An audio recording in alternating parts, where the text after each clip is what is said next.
संगत अॼु सुबुह सुबुह साण मौसम सफ़ा लाजवाब हुई। तो संगत जे कम लाइ बि हैदराबाद निकिरी पियासीं। पहिरियां त किरियाशाख, राशिदाबाद, किसानामोरी, ज़र यूनिवर्सिटी, टंडोजाम, राउगी समेत नंढा वॾा स्टाफ तकींदे तकींदे अची हैदराबाद दाख़िल थियासीं, जिते गर्मी असुल लाह कढी छॾिया। नेठि गर्मी खां बचण लाइ शरबत पी करे GR कॉलोनी में एक्साइज ऑफिस अची पहुतासीं, जिते संगत जे कम लाइ घणेई जोता आयासीं, पर कम थींदे नज़र कोन आयो। तो वञी एजेंट जे वर चढ़ियासीं, जंहिं असांखां पूरा 3200 रुपया वरिता ऐं हथ में हिकु रसीद ॾेई वापसि मोटायो त 1 या 2 महीननि में नंबर प्लेट अची वेंदी। बहरहाल वापसि अची हालानाके ते पहुतासीं, जिते कज़न सोहेल मीर सां खूब कचहरी कंदे 700 जी चटी बि हणी करे वापसि टंडोलियार न निकिरी पियासीं। ऐं रस्ते में संगत पारां मानी खे रगड़ो ॾियण बि यादि अची पियो। सॼे हैदराबाद खे लताड़े लताड़े अची टंडोलियार जे नूरानी बिरयानी वारे वटि पहुतासीं, जिते सॼी संगत बिरयानी खे खूब रगड़ो ॾिनो।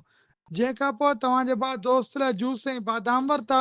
जॾहिं त ॿारनि लाइ गुलपुल मैगज़ीन वठी अची घर पहुतो, जेके गुलपुल मैगज़ीन ॿारनि खे ॾाढा वणिया।